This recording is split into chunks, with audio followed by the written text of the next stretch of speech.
tayong magiging saksi.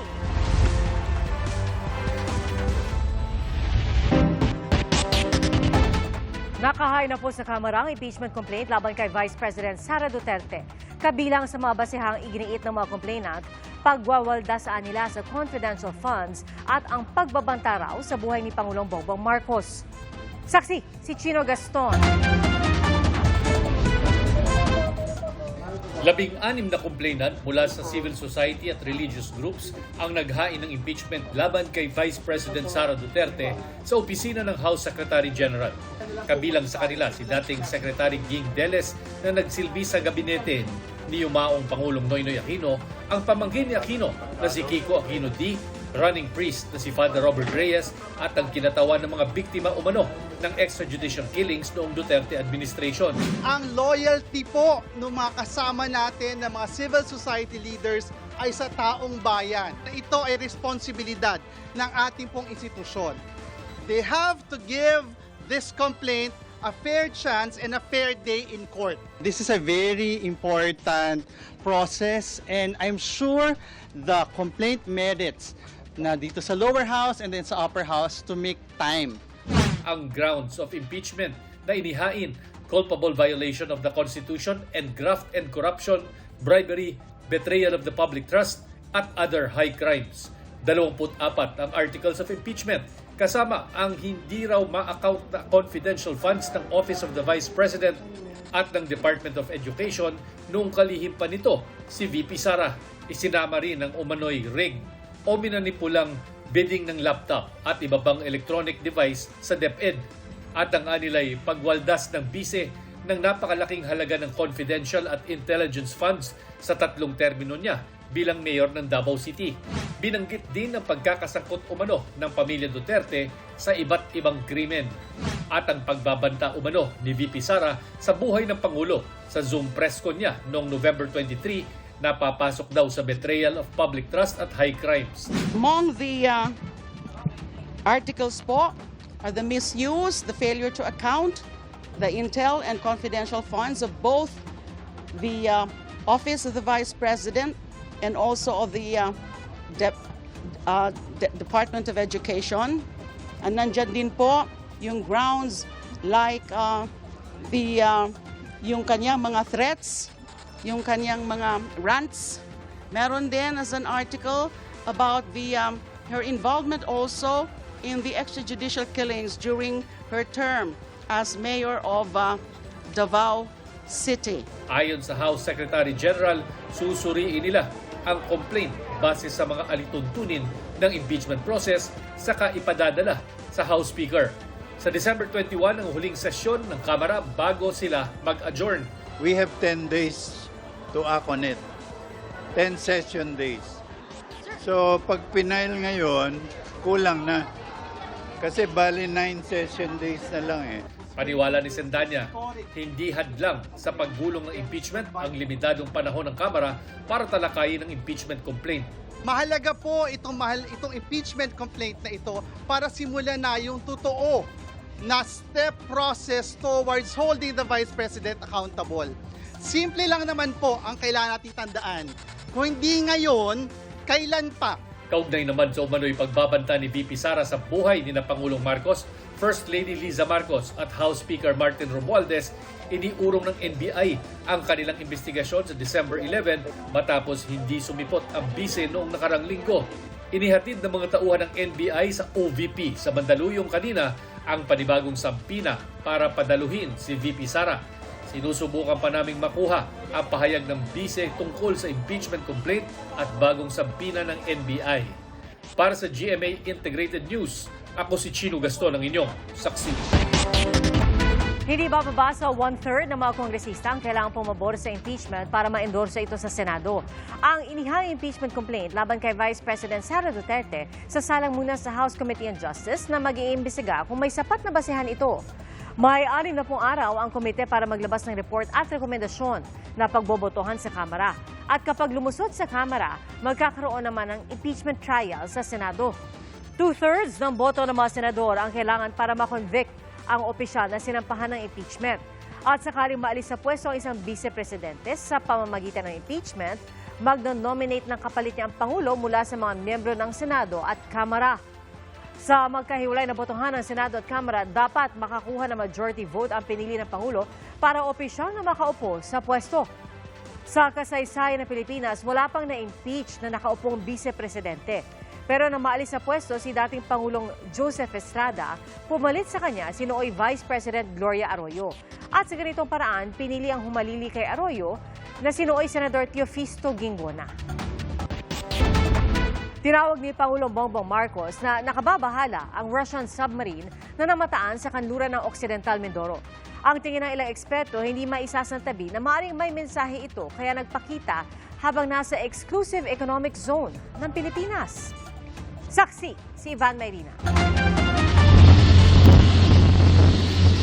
80 nautical miles kanluran ng Cape Calamite sa Occidental Mindoro. May namataang kakaiba ang Philippine Navy noong Huwebes. Sa loob ng exclusive economic zone ng Pilipinas, nakita ang Russian attack submarine na UFA 490. All of that's very concerning. Any intrusion into the West Philippine Sea of our EEZ or of our baselines is very worrisome. So, yes, it's just another one. Nagpadala ng barko at eroplanong Philippine Navy para buntutan ng submarine na isang diesel-electric attack vessel. Ni-radio challenge ang Philippine Navy ang barko para malaman ang pakay. Sinabi niya na galing siya ng exercises, PASEX exercises with the Royal Malaysian Navy sa Kota Kinabalu sa Malaysia, and on the way siya pabalik sa kanyang naval base sa Vladivostok, no? Okay. At sinabi niya na inaantay lang niya na gumanda yung panahon. Ano kaya siya nag-surface? Noong hapon ding yon, nagpaalam ang barko na paalis sa patungong Russia. Ineskorta nito ng Philippine Navy hanggang makalabas sa ating EEZ. Part pa rin yan ng high seas, kaya kahit sinong barko ay pwedeng dumaan dyan, so long as hindi siya naglo-loiter or hindi siya kumukuha ng mga natural resources, o kaya naman meron siyang ibang ginagawa na hindi tama, no? Gaya ng paggawa, for example, ng Marine Scientific Survey. Sa ulat ng Reuters, may tuturing na isa sa pinakatahimik na uri ng submarine, ang Kilo-class submarine sa kinabibilangan ng UFA 490. Armado ito ng torpedo at missile ayon sa Russian news agency na TASS.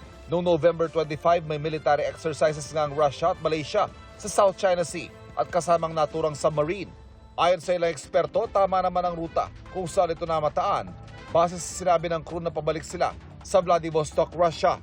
Tama rin daw ang sinasabi ng gobyerno na nasa high seas ang submarine kaya pwede talaga itong dumaan doon.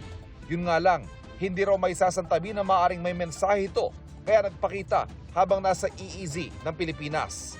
Pero malamang daw ay hindi Pilipinas ang target ng mensahe. Submarines are surfaced when it is being used as a signaling tool. Ibig sabihin, meron kang message na gustong ipahiwatig sa isang specific na target audience. Ang most likely na target audience niya would be the United States. Nandito kami. Pwede kami manggulo rito kung gusto namin.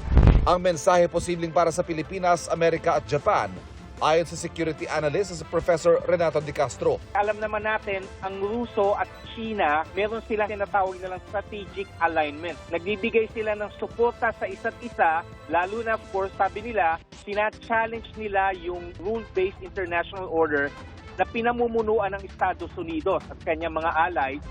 Ayon din sa isang dating mataas na opisyal ng Philippine Navy, posibleng may mechanical problem kaya umangat ang submarine. Ang nakikita ko pa isang pwedeng possibility is meron silang medical emergency o meron silang machinery derangement. Merong nasirang portion ng makina nila kaya sila nag-surface. Of course, hindi nila freely sasabihin yun kasi magre-reflect yun doon sa operational readiness nila.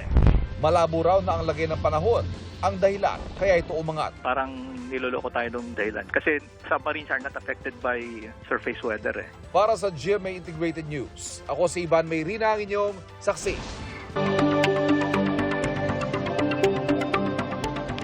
Isinusulong ng Department of Agriculture na half rice ang ialok ng lahat ng kainan sa bansa para maiwasan ang mga nasasayang na kanin. Ang isyong yan, pinusuhan ni Bernadette Reyes sa Barangay Saksi Online. Para sa maraming Pilipino, kanin is life.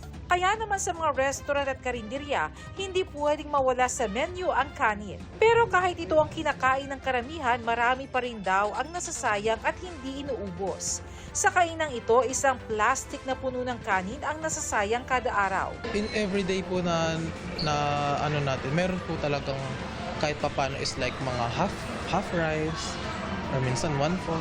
Base sa isang pag-aaral, humigit kumulang 6.5 gramo o mahigit 1 kutsara ng kanin ang nasasayang ng isang Pilipino kada araw.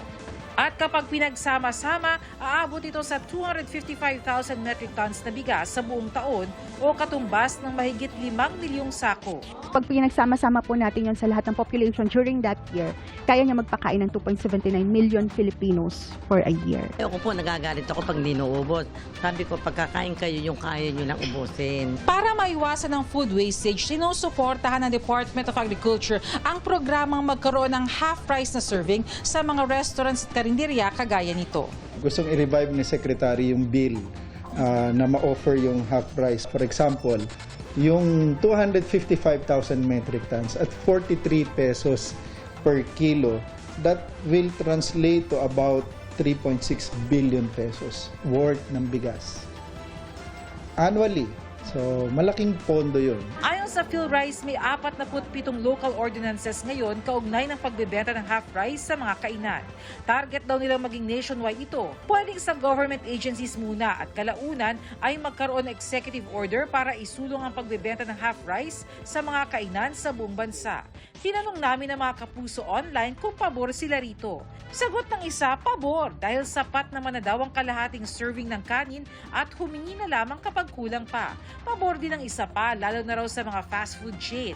Komento naman ng isa pa, presyo ng bigas ang dapat bumaba, hindi ang serving ng kanin. At sagot pa ng isa, ang dapat iangat ay ang buhay ng mga magsasaka. Madami na rin daw ang ayaw na magtanim.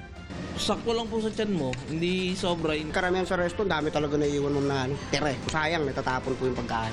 Para sa GMA Integrated News, Bernadette Reyes, ang inyong saksi. Mga kapuso, maging una sa saksi. Mag-subscribe sa GMA Integrated News sa YouTube para sa iba't ibang balita.